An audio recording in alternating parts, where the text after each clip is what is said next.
Today we're going to take a look at the Under Armour Hovr CGR Mid after 100 miles.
.73 miles today, 8 minutes, 4 seconds per mile in the Under Armour Hovr CGR Mid.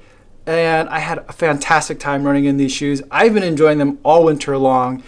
They've been probably my favorite winter running shoe, although, to be honest, this year in Chicago, the winter hasn't actually been that bad. We've had a couple of cold days here and there, but not a long stretch of really frigid temps and not a lot of precipitation to work with. So this review would have come a little bit sooner, but I was kind of saving it for a day where at least had some precipitation, snow, or some ice on the ground, and we definitely had a little bit of that today. It had flurried and snowed very lightly the night before. We had a little bit of accumulation on the grass and a little bit on the trail, but we did have a lot of ice as the snow melted and then froze over. So a little bit of slippery stuff that I could play around with today and get a feel for how this really handles in some wintry conditions.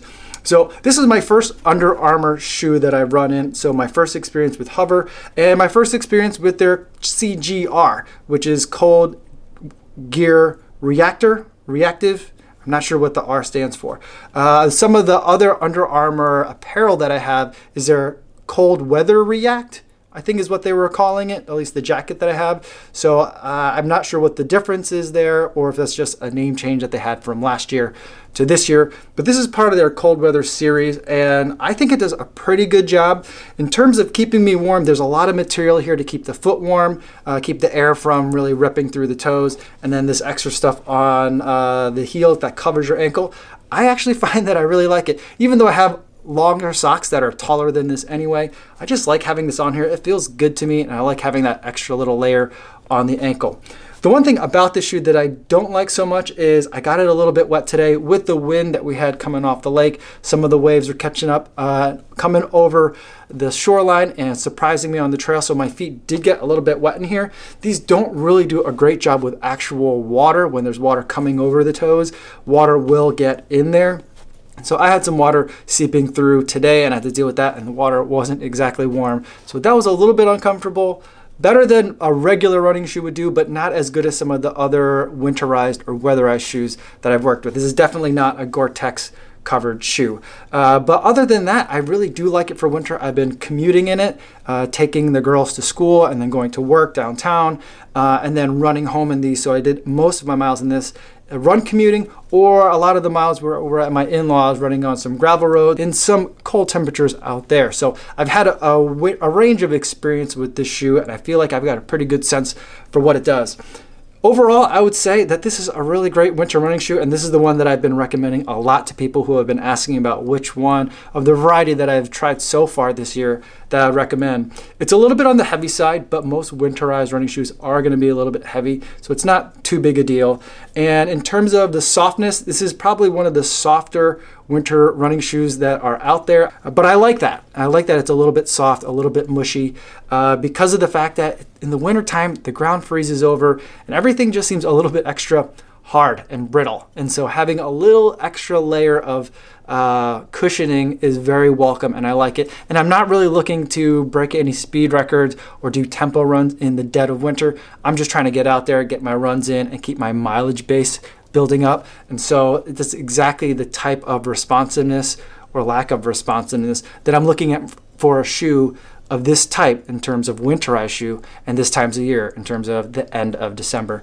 So I've been really happy with the shoe. The tread's been holding up really well. I like the tread pattern. It did really well on some of the slippery stuff that was out there today. Like I said, we had a little bit of ice out on the path today. Not a ton. It wasn't like a complete sheet, but it was enough that when you put your foot down and tried to push off, you would feel a little bit of slipping there. It wasn't so bad that when I put my foot down it was slipping, but in the push off I definitely felt a little bit of slipping happening there. I think I would have slipped no matter what kind of shoe I was running, but this one did really well. I like the tread pattern. The rubber's holding up, and there's a lot of rubber on here, but the rubber's holding up really well. Not a lot of wear at all, except in some of the usual spots where I do tend to wear down my shoes.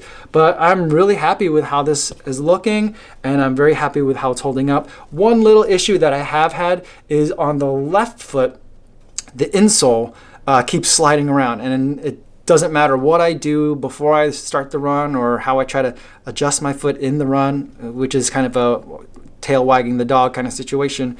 But the insole always kind of slides back, and to the point where my toes are like curling over. It feels like the front edge of the insole, and that's something that I noticed after like the second or third run, and it's gotten to the point where after about 2 miles, that insole is just stuck back there and it's all crammed up behind my heel.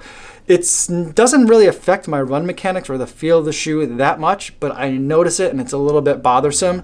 If I had some sensitivity along the pads of my feet or under the pads of my toes, I think that would be a real problem. Fortunately, it hasn't been, but it's something that's really annoying. I think I can be able to fix it with some adhesive and stuff like that, but it's not really something you should have to do with a shoe that was in the mid 140s in terms of price. So a little bit of a misstep there, but other than that, it's been really great. In the initial review that I had for this shoe, I thought that this could be a good half marathon shoe, and I think it is. For the distance, it can certainly handle that distance. I think that for half marathons, even longer, the shoe will keep your feet very happy. It might feel a little bit heavy if you're trying to actually race in the shoe, but I do have a winter race half marathon coming up at the end of January, so in about a month. And this I think I could definitely take with me to run, but depending on how gross it's going to be on that day for that winter half marathon, this might be in contention because it just works for me, and it's not the fastest shoe, but it doesn't need to be because it's a winter shoe. And I think I'm going to get a lot more miles out of this once the winter really hits, and it's coming. It hasn't come yet, but it's coming, and I think this is going to be a shoe that I'm very happy to have kind of in my arsenal as those weathers hit. So let me know what you think. Those are my thoughts on the Under Armour Hovr CGR Mid, and let me know what you guys think, or if you have any questions about it, put them in the comments. I'd love to talk to you guys down there. Before I go, I want to talk about today's charity runner for the day.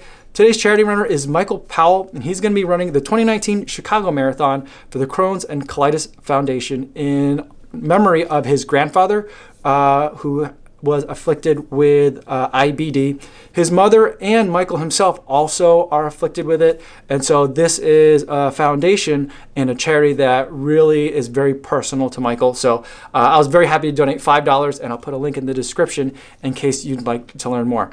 That's all I have for today, everybody. Thanks so much for watching, and I'll see you guys tomorrow. Yo, what's going on?